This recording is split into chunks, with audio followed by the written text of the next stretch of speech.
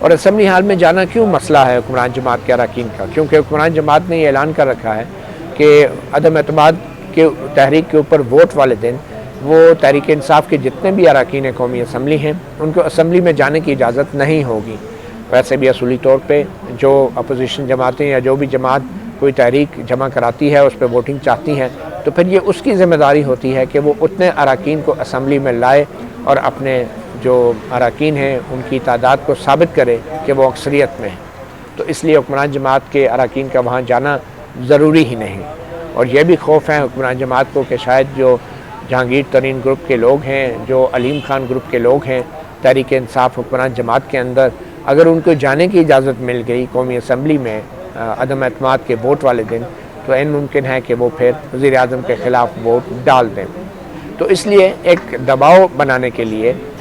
تحریک انصاف کے جو اراکین، جو ناراض اراکین ہیں ترین گروپ کے یا علیم خان گروپ کے، ان کے اوپر پریشر بڑھانے کے لیے 27 مارچ کو ایک بہت بڑی ریلی کا اعلان بھی کیا گیا ہے۔ اور پھر فواد چودھری تو یہ بھی کہتے سنے گئے ہیں کہ جو بھی رکن قومی اسمبلی ہال میں جائے گا عدم اعتماد کی ووٹ والے دن تو وہ اس ہجوم کے بیچ میں سے گزر کے ہی اس کو جانا پڑے گا۔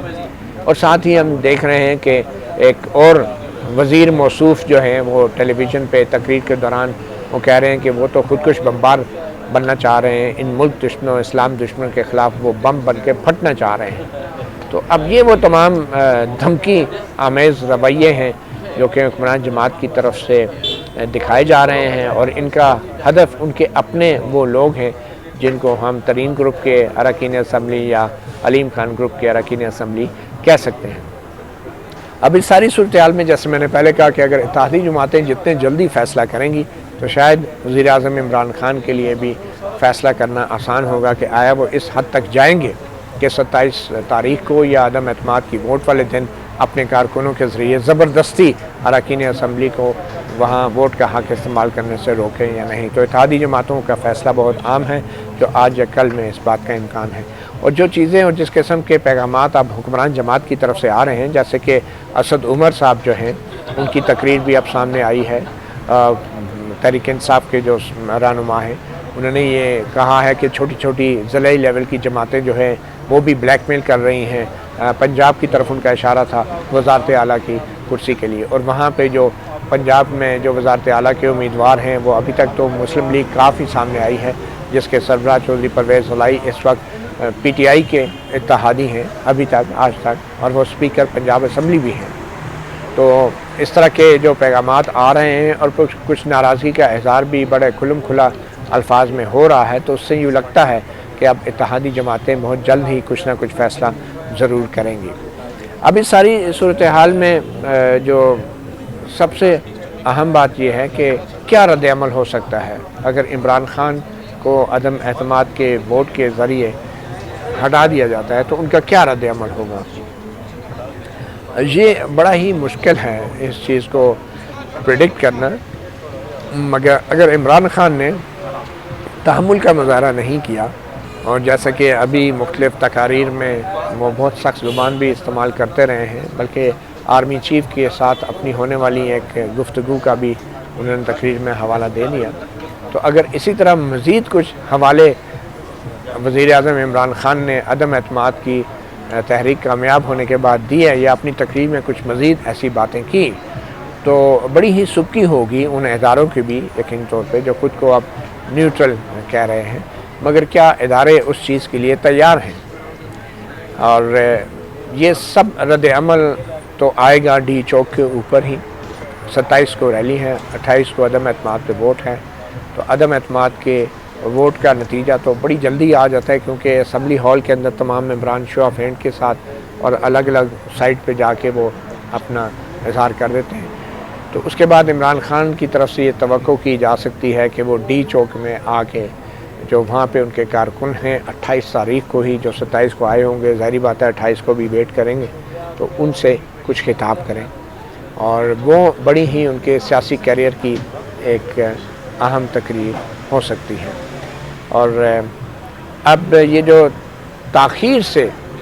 28 مارچ مقرر کی گئی ہے ووٹنگ کے لیے، اس کے اوپر بھی ایک تجزیہ یہ لوگ کر رہے ہیں کہ اگر وزیر اعظم عمران خان کو اپنی حکمران جماعت کی صفوں کے اتحاد پر اتنا ہی یقین تھا تو وہ اتنا دیر کا وقت کبھی نہ دیتے.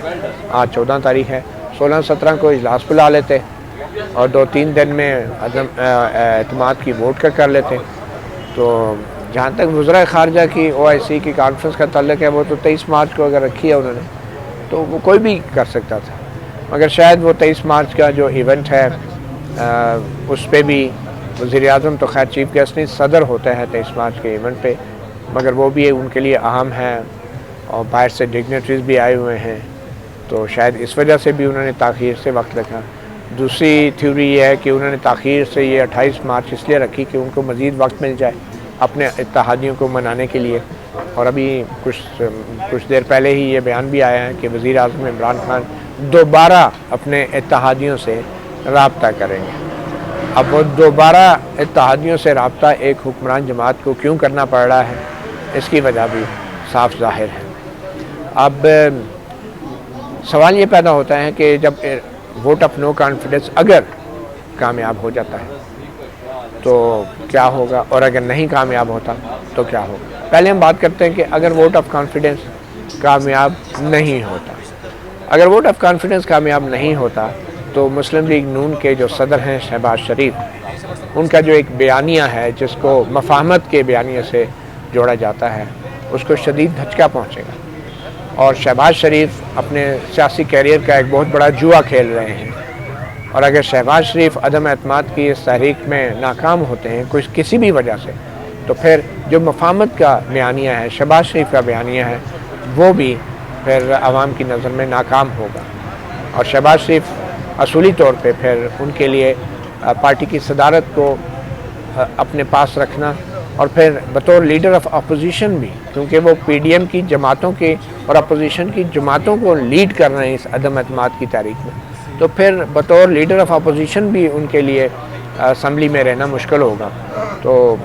سیدھی سی بات ہے، اگر یہ اتنا بڑا عدم اعتماد کی تحریک کا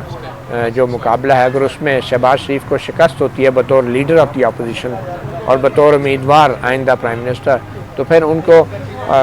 پارٹی کی صدارت کا عہدہ بھی اصولی طور پہ چھوڑنا پڑے گا اور لیڈر آف دی اپوزیشن کا عہدہ بھی ان کو اصولی طور پہ چھوڑنا پڑے گا. تو ان کی جگہ پھر کون آئے گا؟ ان کی جگہ پھر ایک دوسرا بیانیہ آئے گا،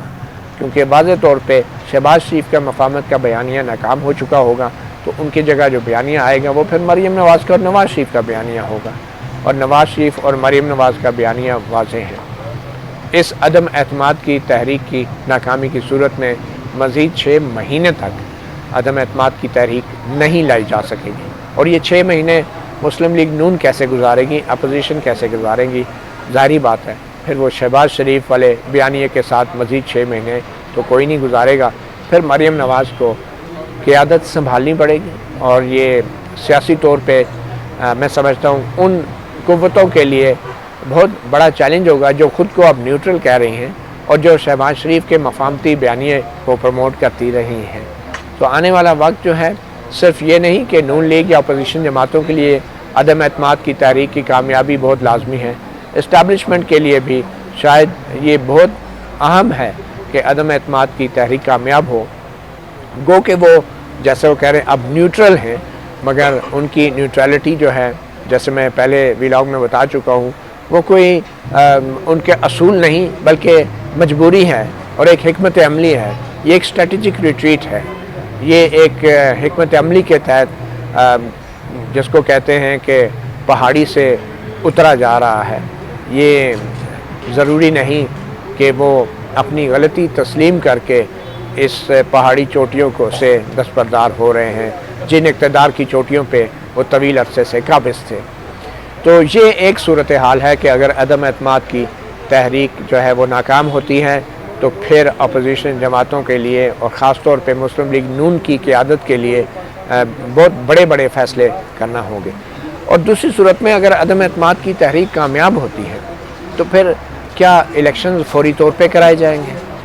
اور اگر عدم اعتماد کی تحریک کی کامیابی میں اتحادیوں کا بھی ہاتھ ہے اور اتحادیوں کی یہ توقع ہے کہ پنجاب کے اندر یا دوسری جگہوں پہ وہ مزید 1 سال تک جو ہے وزارت اعلیٰ کے مزے لیں گے یا اقتدار میں رہیں گے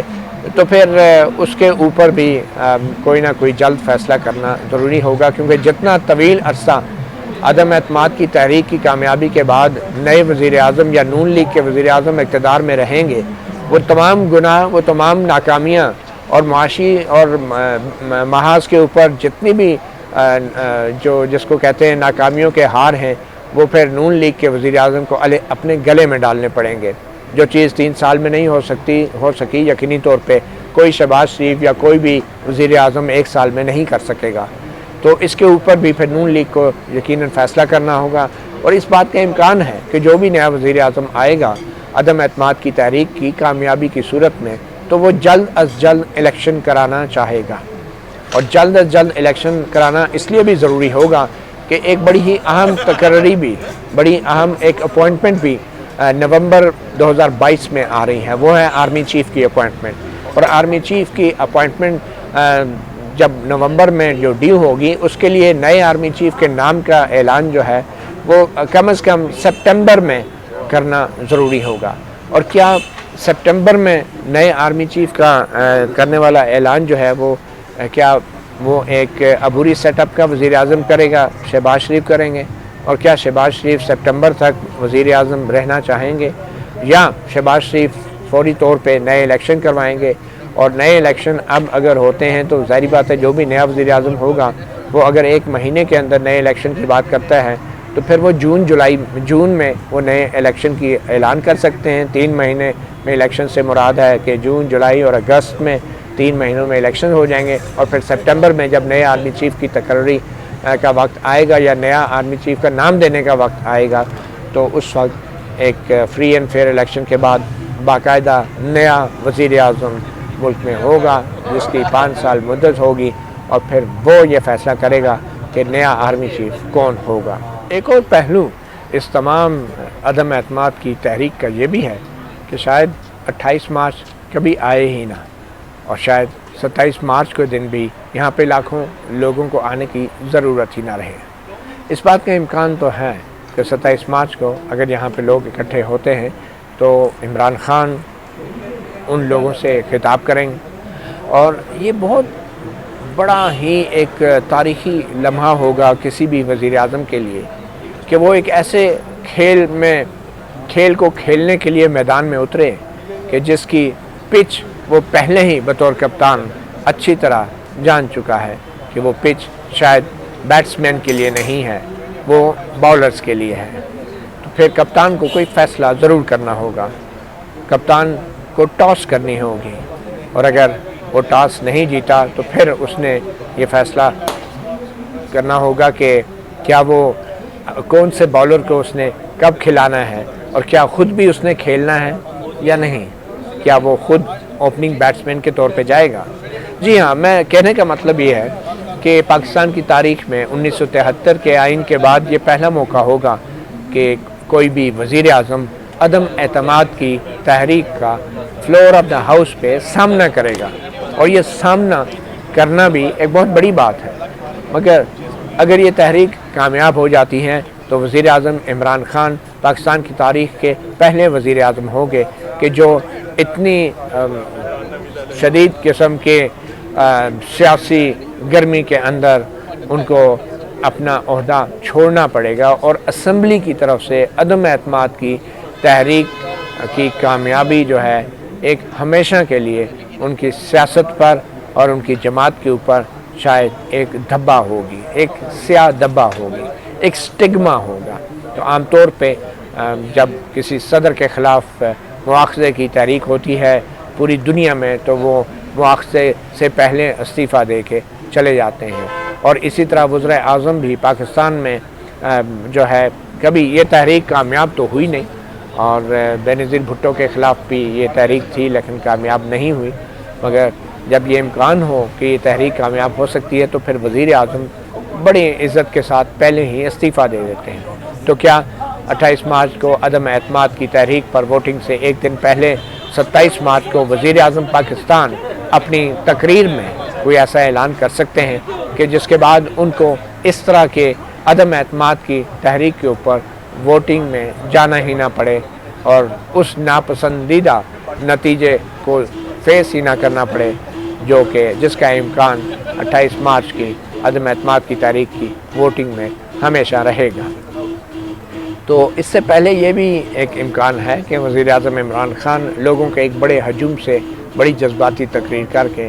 اپنے عہدے سے خود ہی ریزائن کر دیں یا اسٹیپ ڈاؤن ہو جائے۔ تو یہ وہ ایک ٹائم لائن ہے اور یہ وہ ایک ٹائم لائن کا جبر ہے جس کو اپوزیشن جماعتوں نے بھی فالو کرنا ہے، اسٹیبلشمنٹ نے بھی فالو کرنا ہے، تمام سیاسی جماعتوں نے فالو کرنا ہے۔ اس کے لیے ضروری ہے کہ جو کچھ بھی ہونا ہے اب وہ اس مارچ کے مہینے میں ہی ہونا ہے، اور اگر مارچ کے مہینے میں یہ سب کچھ نہیں ہوتا تو پھر یقینی طور پہ عمران خان صاحب جو ہیں جیسے انہوں نے کہا پھر وہ جو کریں گے اپوزیشن کے ساتھ، پھر اپوزیشن کو اس کے لیے بھی تیار ہونا چاہیے۔ معلوم نہیں وہ کیا کریں گے، مگر بظاہر ان کی تقریروں سے تو یہی لگتا ہے کہ وہ جو کچھ بھی کریں گے اس میں نقصان کسی اپوزیشن کی جماعت کے کسی سیاستدان سے زیادہ اس میں نقصان اس نظام کو بھی ہو سکتا ہے۔ مطیع اللہ جان، MJ TV سے اتنا ہی، اجازت دیجیے، اللہ حافظ۔